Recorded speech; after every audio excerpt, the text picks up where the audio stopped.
Good evening. My name is Mike Von Massow. I'm a faculty member in the College of Business and Economics. How do people make choices about the food they eat, and why do they make the choices they do when they make them? It's important that we understand that, not just from the perspective of marketing food to people, but to understand fundamentally how people are making these decisions, and therefore how we might influence those decisions going forward.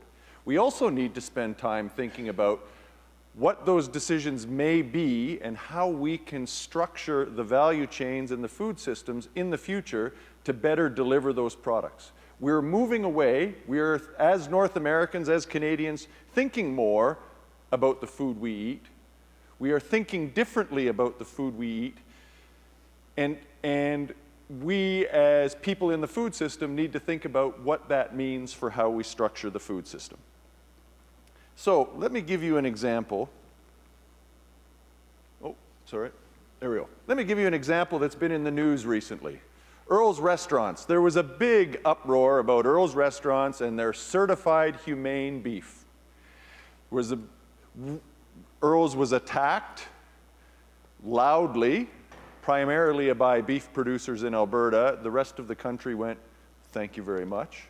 But by beef producers in Alberta saying, how dare you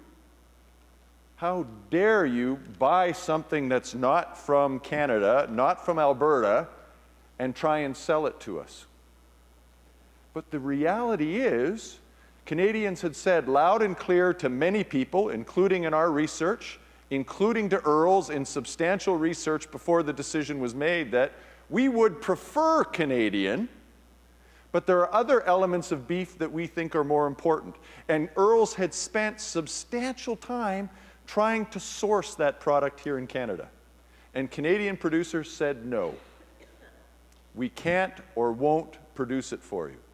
And so what did Earl's do? They said, our customers are telling us we want something different, and they delivered that.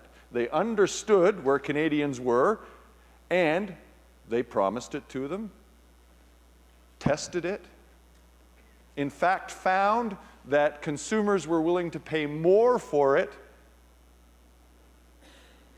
than they were for conventional beef, and so introduced it.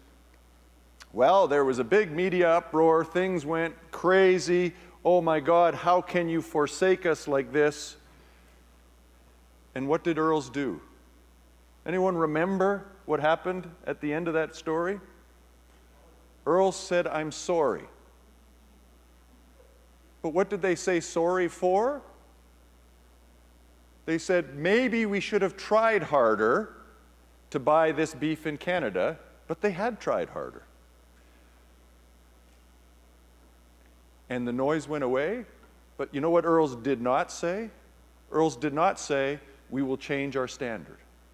They said, we will try and buy this product here in Canada, meeting the same specifications that we said all along, and they had just shaken the beef industry enough to say, you need to give that to us. Beef is no longer just beef. We need to understand that we are not in a commodity market anymore. We hear, and I was guilty of this as an instructor in the past too, we hear people talk about the consumer. There is no the consumer. We all think differently.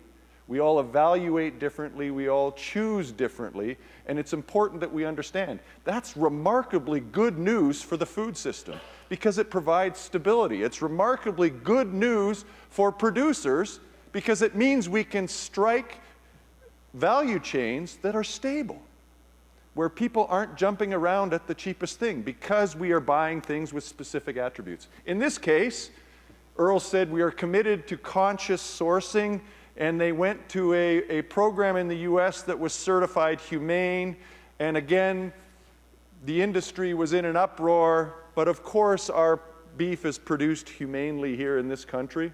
Well, you know, for the most part, there is some debate on the individual standards. For the most part, we do a reasonably good job in this country, but what was critical to to consumers that producers forgot was raised without antibiotics. And the scientists will say,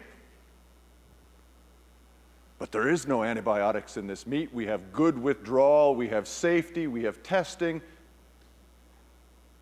Consumers say, I feel better if it's not there. Science can tell us what we can do. It can't tell us what we should do. And consumers have the right to make different choices. In the couple of minutes I have left, I'm going to talk to you a little bit about how those food choices are changing. One of the biggest is, in fact, that we are eating in restaurants more than we have ever eaten in restaurants before. 40% roughly of the Canadian food dollar is spent outside the home. In the US in 2015, 50% of the food dollar was spent on food prepared outside the home. It's a slight distinction, but regardless, it's a big proportion. We are spending more time eating food that we don't prepare ourselves. That matters because we make decisions differently. We're willing to indulge often in a restaurant in decisions that we wouldn't make otherwise. We're also not buying specific ingredients anymore. You're not going to Tim Hortons in the drive-thru and saying, I'd like a multigrain bagel, some butter, a cage-free egg, and some cheese. You're saying, I would like a breakfast sandwich. And the way you think about the individual components of that breakfast sandwich is different than if you were going to the grocery store and assembling your own.